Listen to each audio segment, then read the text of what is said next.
সালটা ছিল 1984, যেখানে অন্যান্য বাচ্চারা ভিডিও গেম খেলতো, সেখানে 12 বছরের একটা ছেলে কোডিং করে নিজে একটা ভিডিও গেম বানাচ্ছিল। আজ সে ছেলেটি বানাচ্ছে ইলেকট্রিক কার, রকেট আর এআই। আজ আমরা দেখব এমন এক জিনিয়াসের গল্প যে পুরো পৃথিবীকে বদলে দিয়েছে। 1971 সালে দক্ষিণ আফ্রিকার প্রিটোরিয়া শহরে জন্ম হয় এলন মাস্কের।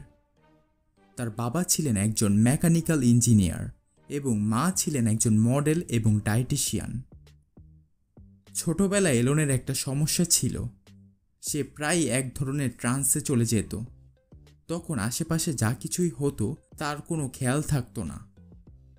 বাবা মা ও ডাক্তাররা ভেবেছিলেন এলনের কানের সমস্যা, কিন্তু পরে জানা যায় এই ট্রান্স সময় তার মস্তিষ্ক একটা সুপার কম্পিউটারের মতো কাজ করত। বাইরের দুনিয়ার ফোকাস কমে যেত আর তার পুরো ব্রেনের পাওয়ার জটিল সব আইডিয়া বের করতে ব্যস্ত থাকত। মূলত তার মাথার ভেতরেই একটা পুরো সায়েন্স ল্যাব চলত। আর তার এই ইউনিক সমস্যার কারণে সে এক নাগারে 10 থেকে 12 ঘন্টা জটিল জটিল সব এনসাইক্লোপিডিয়া আর সায়েন্স ফিকশন পড়তে পারত। এই বইগুলোই তাকে সাহায্য করেছে এমন এমন স্বপ্ন দেখতে যা এর আগে মানবজাতি কখনো কল্পনাও করেনি।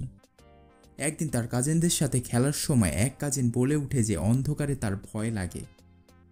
এলন তখন তাকে বলে, darkness is only absence of light. Elon সবসময় যুক্তি ও তথ্য দিয়ে কথা বলতো, আর এই কারণেই তাকে স্কুলের অন্য বাচ্চারা পছন্দ করত না, আর এই কারণেই তাকে স্কুলে অনেক বেশি বুলি করা হতো। এমনকি তাকে মেরে হাসপাতালে পাঠানোর মতো ঘটনাও ঘটেছে, কিন্তু এগুলো সবই তাকে আরও শক্ত ও ধৈর্যশীল বানিয়েছে। 8 বছর বয়স পর্যন্ত এলনের পরিবার সুখী ছিল, কিন্তু এর পরের বছর সবকিছু পাল্টে যায়। তার বাবা মায়ের ডিভোর্স হয়ে যায়। এলন সিদ্ধান্ত নেয় বাবার সাথে থাকবে। 10 বছর বয়সী এলন প্রথমবারের মতো একটা শপিং মলে কম্পিউটার দেখে। সেটা দেখে সে এতটাই মুগ্ধ হয় যে তার বাবাকে সেটা কিনে দেওয়ার জন্য জোর করে। কিছুদিন পর সে পেয়েও যায়, যার মেমোরি ছিল মাত্র 5 কেবি, আর সাথে ছিল একটা ওয়ার্কবুক যেখানে বেসিক প্রোগ্রামিং শেখানো হতো। 6 মাসের বই সে না ঘুমিয়ে 3 মাসে শেষ করে ফেলে। 1984 সালে মাত্র 12 বছর বয়সে এলন সে কম্পিউটারেই প্রোগ্রামিং করে একটা ভিডিও গেম বানায়, নাম দেয় ব্যালেস্টার। এটা একটা সিঙ্গেল প্লেয়ার শুটিং গেম ছিল, যেখানে প্লেয়ারদেরকে স্পেসশিপ দিয়ে এলিয়েনদের স্পেসশিপ ধ্বংস করতে হতো। ওই যে আমরা যেগুলো ছোটবেলায় খেলতাম বাটন ফোনে, ঠিক সেরকম। পরবর্তীতে সে এই গেম $500 একটা গেম কোম্পানির কাছে বিক্রি করে দেয়। এটাই ছিল তার জীবনের প্রথম বিজনেস। হাই স্কুলে উঠতে উঠতে এলন বুঝতে পেরেছিল যে সে অন্যদের চেয়ে অনেক বেশি ক্যাপেবল, আর তার এই ক্যাপেবিলিটি কেবল একটি দেশই পুরোপুরি কাজে লাগাতে পারবে, আর সেটা ছিল আমেরিকা। তবে তার আগে সে কানাডায় যাওয়ার সিদ্ধান্ত নেয়, কারণ তার মা কানাডিয়ান ছিলেন এবং সে নাগরিকত্ব তার সন্তানদের দিতে পারতেন। এইভাবে 17 বছরের এলন কানাডার উদ্দেশ্যে রওনা দেয়।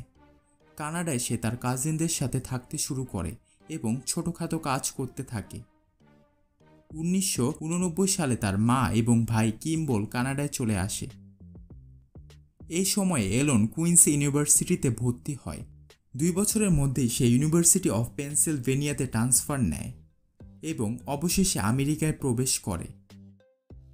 1995 সালে এলন ও তার ভাই কলেজ শেষ করার পর একটি স্টার্টআপ শুরু করার ডিসিশন নেয়। তখন ইন্টারনেট সাধারণ মানুষের কাছে দ্রুত পৌঁছাচ্ছিল, কিন্তু তখনও লোকাল বিজনেস খুঁজতে হলে শহরের পেপার ডিরেক্টরি ব্যবহার করতে হতো। মানে হচ্ছে একটা মোটা বই যেখানে সব দোকানপাটের ঠিকানা ও তথ্য লেখা থাকতো। গন্তব্য পৌঁছাতে হলেও ফিজিক্যাল ম্যাপ বা লোকজনের সাহায্য নিতে হতো।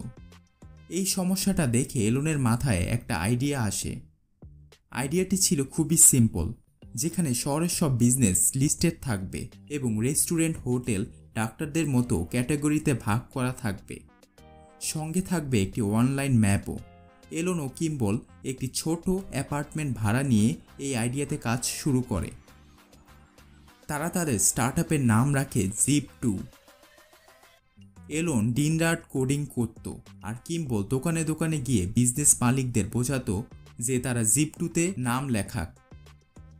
1 বছরের মাথায় জিপ2 এর টিম অনেক বড় হয়ে যায়, প্ল্যাটফর্মটিও অনেক বেশি উন্নত হয় আর গ্রাহকদের সংখ্যাও দ্রুত বাড়তে থাকে। পরবর্তীতে জিপ2 অন্য কোম্পানির জন্য সফটওয়্যার তৈরি করা শুরু করে। এতে করে জিপ2 প্রথমে $3 মিলিয়ন এবং পরে $50 মিলিয়ন ইনভেস্টমেন্ট পায়। 1999 সালের মধ্যে ইন্টারনেট বুম তার চূড়ায় ছিল এবং বড় বড় কোম্পানিগুলো ভালো ভালো স্টার্টআপ কোম্পানিদের কিনে নিচ্ছিল। তখন কম্প্যাক্ট নামের কোম্পানি জিপ2কে $37 মিলিয়নে কিনে নেয়।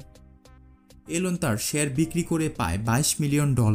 আর এভাবেই মাত্র 27 বছর বয়সে এলন মাস্ক হয়ে যায় একজন মাল্টি মিলিয়নিয়ার। এলন চাইলে এখানে থেমে যেতে পারত, কিন্তু জিপ2 এর সাফল্য ছিল তার ভবিষ্যতের মাত্র 1%। রাত পোহালো, মার্লিন নামের ইঞ্জিনগুলো গর্জে উঠল, আকাশের স্তর ভেদ করে রকেটটি উঠেই চলল।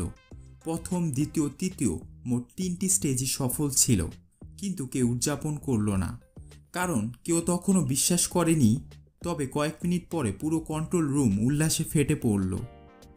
স্ক্রিনে কনফার্মেশন চলে এসেছিল যে ফ্যালকন 1 কক্ষপথে পৌঁছে গেছে। এইরকম ম্যানুভার করে স্পেসএক্স হয়ে যায় পৃথিবীর সবচেয়ে বড় প্রাইভেট স্পেস কোম্পানি। এর কয়েক সপ্তাহ পরেই নাসা স্পেসএক্সকে $1.6 বিলিয়নের একটা কন্ট্রাক্ট দেয়। কন্ট্রাক্টটি ছিল কিছু কার্গোকে ইন্টারন্যাশনাল স্পেস স্টেশন পর্যন্ত নিয়ে যাওয়া, যা সফলভাবেই স্পেসএক্স সম্পূর্ণ করে। কিন্তু অন্যদিকে টেসলা তখনও স্ট্রাগল করছিল। এজন্য এলন ব্যক্তিগতভাবে ইনভেস্টরদের সঙ্গে যোগাযোগ করেন এবং তাদের বোঝান যে শুধু তাদের গাড়িই প্রস্তুত নয়, বরং হাজার হাজার মানুষ এটি প্রি অর্ডারও করছে। তাদের এই ফান্ডিং শুধুমাত্র এই গাড়িকে ম্যাস প্রোডাকশন করে কাস্টমারদের কাছে পৌঁছানোর জন্য দরকার। অবশেষে এলনের পরিশ্রম সফল হয়। তিনি ক্রিসমাস ইভে $40 মিলিয়নের একটি ইমার্জেন্সি ফান্ডিং পেয়ে যান এবং টেসলা দেউলিয়া হওয়ার মাত্র কয়েকদিন আগে বেঁচে যায়। এই ফান্ডিং দিয়ে টেসলা রোডস্টারের ম্যাস প্রোডাকশন এবং ডেলিভারি শুরু করে এবং এই সাফল্যের মাধ্যমেই টেসলা পুরো বিশ্বকে প্রমাণ করে দেয় যে একটি ইলেকট্রনিক গাড়িও ফাস্ট, লং রেঞ্জ এবং ক্লাসি হতে পারে। কিন্তু এখানে একটি সমস্যা ছিল। রোডস্টার ছিল 2 সিটের স্পোর্টস কার, যা খুবই ব্যয়বহুল এবং কেবল একটি নির্দিষ্ট কাস্টমারদের সেগমেন্টের জন্য তৈরি করা। এই কারণেই 2012 সালে টেসলা লঞ্চ করে মডেল এস, একটি প্রিমিয়াম ইলেকট্রিক সেডান যা 0 থেকে 97 কিলোমিটার প্রতি ঘন্টা গতিতে পৌঁছাতে পারে মাত্র 4.2 সেকেন্ডে। এক চার্জে এর রেঞ্জ প্রায় 500 কিলোমিটার ছিল এবং এর লুক ছিল খুবই কুল। কিন্তু মডেল এস এর বিশেষত্ব ছিল এটি কেবল একটা গাড়িই ছিল না, বরং এটিকে বলতে পারেন চাকাযুক্ত একটি কম্পিউটার। এতে ছিল 17 ইঞ্চির একটি বিশাল টাচ স্ক্রিন, যার মাধ্যমে ইউজাররা গাড়ির সব ফাংশন যেমন লাইটিং, ক্লাইমেট, নেভিগেশন, এন্টারটেইনমেন্ট ইত্যাদি কন্ট্রোল করতে পারত। প্লাস এই গাড়িতে ল্যাপটপ বা মোবাইলের মতো সফটওয়্যার আপডেটের মাধ্যমে ডেভেলপমেন্ট ও নতুন ফিচার যোগ করা যেত। এমনকি গাড়ির দরজার হাতলগুলো স্বয়ংক্রিয়ভাবে বেরিয়ে আসতো যখন ইউজার গাড়ির কাছে আসতো। এই সব কারণে মডেল এস কেবল একটি ভালো ইলেকট্রিক কার নয়, বরং সব প্রেজেন্ট গাড়ির তুলনায় অনেক ভালো ছিল। লঞ্চের পরপরই মডেল এস বেশ সফল হয় এবং মোটর ট্রেন্ড একে কার অফ দ্য ইয়ারের অ্যাওয়ার্ড দেয়। এরপরে যে শুধু টেসলা তাদের আইপিও লঞ্চ করে এমন না, বরং 2013 সালে তারা লাভজনকও হয়ে যায়। পরবর্তীতে টেসলা লঞ্চ করে মডেল এক্স, মডেল 3 এবং মডেল ওয়াই এবং 2017 সাল পর্যন্ত টেসলা বিশ্বের সবচেয়ে মূল্যবান গাড়ির কোম্পানি হয়ে ওঠে। আজ তো টেসলা সম্পূর্ণ অটোমেটেড গাড়ি তৈরি করার একদম কাছাকাছি। অন্যদিকে স্পেস এক্স লঞ্চ করে ফ্যালকন 9, যা ফ্যালকন 1 এর তুলনায় 50 গুণ বেশি পেলোড স্পেসে নিয়ে যায়। 2015 সালে এলন রিইউজেবল বুস্টার কনসেপ্ট নিয়ে আসে, যার মাধ্যমে সে একটি রকেট বুস্টারকে পূর্ণ ব্যবহারযোগ্য করার চিন্তা করে। প্রথমে ধারণাটি কেবল সায়েন্স ফিকশন মনে হলো, সে পুরো পৃথিবীকে চুপ করিয়ে দেয়। এখন তো সে 20 তলা সমান উঁচু রকেটকে চপস্টিকের সাহায্যেও ধরে নামাচ্ছে, ভাবা যায়। স্পেস এক্সের মাধ্যমে এলন স্টারলিংক নামে হাজার হাজার স্যাটেলাইট স্পেসে ছেড়েছেন, যা বিশ্বের বিভিন্ন জায়গায় হাই স্পিড ইন্টারনেট পরিষেবা প্রদান করছে।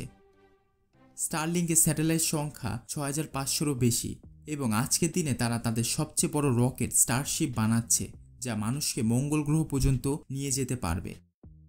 ইন্টারেস্টিং ব্যাপার হলো বাংলাদেশেও এখন স্টারলিংকের পরিষেবা শুরু হতে চলছে। এছাড়াও এলন ট্রান্সপোর্টেশনকে রেভলিউশনাইজ করতে দি বোরিং কোম্পানি এবং হাইপার লুপ কনসেপ্ট তৈরি করেছেন। 2015 সালে তিনি নিউরালিংক লঞ্চ করেন, যা মানুষের ব্রেনে কম্পিউটার চিপ ইমপ্ল্যান্ট করবে যাতে ব্রেন এবং কম্পিউটার সরাসরি কমিউনিকেট করতে পারে। এলনের সাম্প্রতিক পদক্ষেপ ছিল 2023 সালে টুইটার দখল করে সোশ্যাল মিডিয়া জগতে প্রবেশ করা। এর পাশাপাশি তিনি XAI-এর মাধ্যমে একটি AI কোম্পানিও শুরু করে ফেলেছেন। এই সমস্ত কোম্পানির কারণে এলন বিশ্বের সবচেয়ে ধনী ব্যক্তি হয়ে গেছেন এবং তার মোট সম্পদ প্রায় $400 বিলিয়ন, যা দ্বিতীয় সর্বাধিক ধনী ব্যক্তি জেফ বেজোসের প্রায় দ্বিগুণ। কিন্তু এলন যতটা ধনী ততটাই বিতর্কিত। কর্মচারীরা তার বিরুদ্ধে কঠিন কর্মপরিস্থিতি এবং অত্যাধিক কাজের চাপের অভিযোগ করেছেন। এমনকি টুইটার অধিগ্রহণের পরও তিনি এক ধাক্কায় হাজার হাজার কর্মচারীকে বরখাস্ত করেছিলেন। তার বিতর্কিত টুইট অনেকবার স্টক প্রাইসকে নেতিবাচকভাবে প্রভাবিত করেছে।